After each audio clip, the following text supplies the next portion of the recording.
de hecho, después de la temporada de Crash y todo eso, creo que hubo un intervalo ahí como sin bandas y todo eso.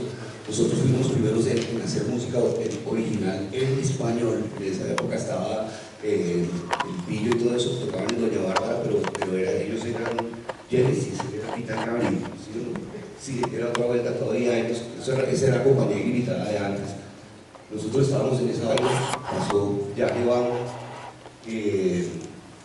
para esa época, cuando se acabó, hizo que se armó, conocí un man que ganaba mucha mierda, pero organizamos un concierto y en el 87 trajimos a todas las bandas que había en Colombia en ese momento.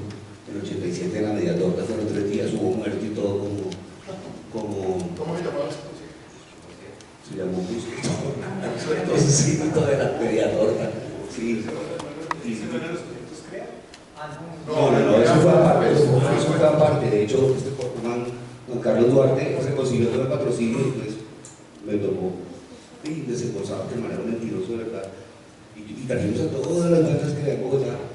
Después de eso empecé a tocar rock and roll. Eso fue después, como en el 87, pues se armaron Los Chiques, que fue una banda que duró hasta hace poquito, de rock and roll y planchita. Y después Morris y la Fuerza Disponible.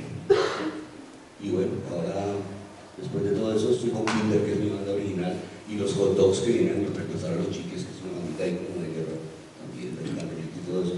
Esa es como la experiencia que tengo en bandas.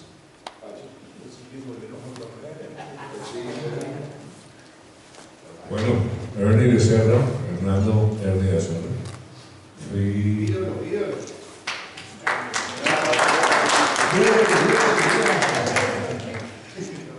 Soy de los sobrevivientes del apocalipsis de ese siglo pasado. Fui integrante de la banda del Marciano, que participó en una toma. Éramos un trío en esa época, imitando a los grandes exponentes del rock de trío que habían en ese momento, que eran The Cream, Jimi Hendrix, tríos, ¿no? De Grand Funk Railroad, también Grand Funk. Y de ahí era que nos alimentábamos para poder conseguir repertorio y tocarlo en vivo, porque las personas aquí no conocían muchas de esas bandas o los conocían muy poco. Tratábamos de romper esquemas como las cosas que produjeron Radio 15, Lizarazo y Harold y todo eso, que eso en realidad no me parecía como muy rock and roll, era como más música de tertulia, de Lía Zamora, Vicky, sí, todas esas bandas, todos esos cantantes que produjeron esos movimientos, porque nosotros tuvimos participación en eso, porque yo grabé muchísimas de esas bandas, grabé con Harold, grabé con Christopher, grabé con Ana Jaime, porque nosotros estábamos pendientes de aprender a estudiar música. O sea, fue muy importante la educación musical, y aquí no había sino el conservatorio. El conservatorio de la Nacional en ese momento existía. Mis parientes, que eran los Becerra, pues, Antonio, Luis y Hernando, Israel, todos eran de la Sinfónica, muchísimos años. Entonces, pues, era muy importante aprender la música un poquito más profundamente, no solamente imitar, sino saber cómo era la técnica de tocar un instrumento mejor. Entonces, por eso nos absorbió el sistema a través de Armando Velázquez, que nos contrató a toda la banda, o sea, Eduardo Acevedo, a Marciano, a mí. Marciano era más juicioso, porque era el más viejo. Entonces él estudiaba música primero y él nos pasaba las informaciones a nosotros. Eduardo nunca quiso estudiar batería, no leía. Marciano y yo sí. Entonces pues me llamaban para todas esas grabaciones en discos en Medellín. Yo estaba todavía en el colegio y yo estaba cursando sexto de bachillerato, me llamaban, me tocaba pedir permiso al colegio para que me dejaran ir a grabar. Entonces me volví como una celebridad de colegio. Todavía tengo ahí, yo estudié en el claustro moderno, estamos en el Salón de la Fama del claustro, también estudió ahí. Pues Pablo y yo hemos sido muy buenos amigos, compartimos tablas con Carlos Vives. Carlos Vives me dio la oportunidad de tocar la primera vez en el estudio de la 85 con Arriba de la 15, que era un estudio costarricense. No me acuerdo de ese momento. El gordito rubio, ¿no? Sí, fue una persona que ayudó mucho con el estudio. Cuando los estudios se abrieron hacia los músicos como nosotros, eso fue como algo muy particular y extraordinario, porque no teníamos acceso sino a Edison o a Sudamericana. Esos eran los dos estudios que comenzamos a grabar ahí. Y ninguno de esos estudios era suficientemente hip o de moda o, ¿no? Para el rock and roll, era para vallenatos y era para salsa. ¿Bien? Los salsómanos nos ayudaron bastante, porque ellos tenían muchos equipos que nosotros no tuvimos. Nosotros íbamos a hacer un concierto, nos prestaban los equipos, tenían amplificadores Fender, guitarras buenas, mientras que los rockeros teníamos puro disco, guitarras japonesas y equipos bastante precarios. Nos tocó romper ese esquema de la tecnología, porque aquí no dejaban entrar los equipos. Yo tenía pasaporte americano y podía ir a Estados Unidos y traer cosas, porque mi papá, que tenía orquesta, hacía lo mismo. Él compraba todos los equipos de sus orquestas en Manny's de Nueva York. Y en Manny's estaban todos. Ahí usted entraba en esa época, Manny's estaba John McLaughlin, Pat Metheny, Jimi Hendrix, Chicago, todo el mundo estaba metido, había una pared llena de fotos, gracias Manny's. No sé. Y entonces pues yo imité ese ejemplo de mi papá, porque él compraba todos hacía una orquesta para tocar en el Caribe y compraba la batería, el amplificador, las guitarras, las trompetas, todo en Manny's. Era el mejor almacén, hoy uno pasa por ese almacén y no hay nada ahí. Ahora son un poco de egipcios y iraníes que están vendiendo ahí camisetas. Lástima, ese era un sitio donde se encontraba todo. Yo trabajé en esa calle casi un año, ¿no? ¿Qué? Sí, bueno, todo tiene su época de florecimiento y de decadencia. Yo creo que la misma rumba y la misma gozadera, las mismas energías se confunden y se acaban las cosas rápidamente. CBGB todavía existe Blue Note.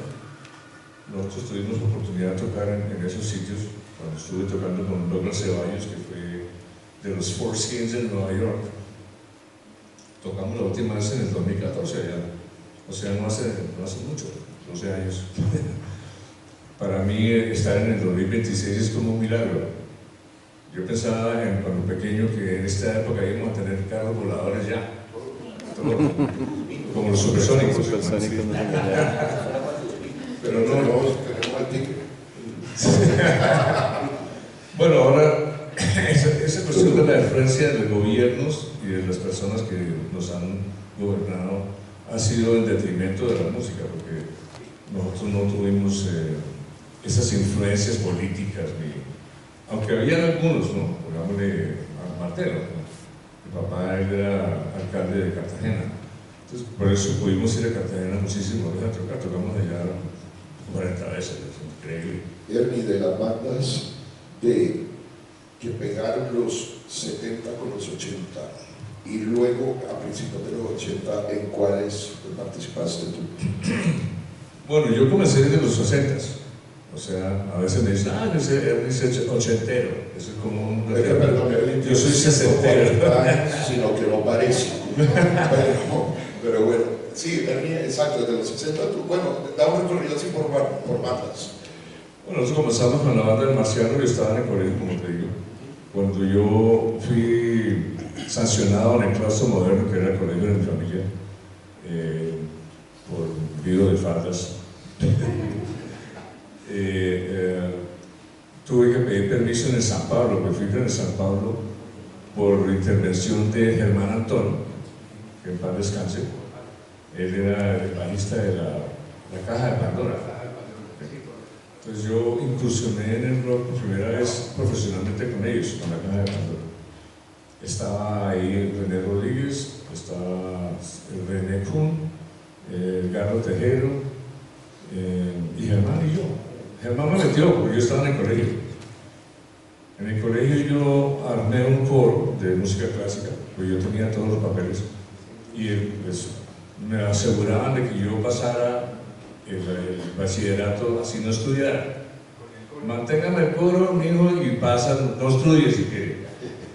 Pero los de mi familia no estuvieron de acuerdo porque dijeron, no nos está llevando toda esa información para allá cuando debiera estar aquí en mi familia. Entonces acepté esa invitación del rector que se llamaba Carlos Medellín, que fue padrino mío. Él murió en la toma del Palacio de Justicia y eso nos ha afectado a la familia pues, desde entonces. Llevamos en la impunidad de todas esas cosas por muchos años. Y pues a mí me ven como una figura extraña. Yo tengo ahora bastantes influencias con los concejales, con personas así que me invitan a cosas y a toques para los políticos. Ahora soy en una banda de reggae que se llama Javier Alerta, lo que era Alerta como era antes. Y tocamos para todos los candidatos. A mí me pareció como raro porque yo toqué para Petro, el señor Petro, en la Plaza Bolívar ya como 6 veces tocaba ahí.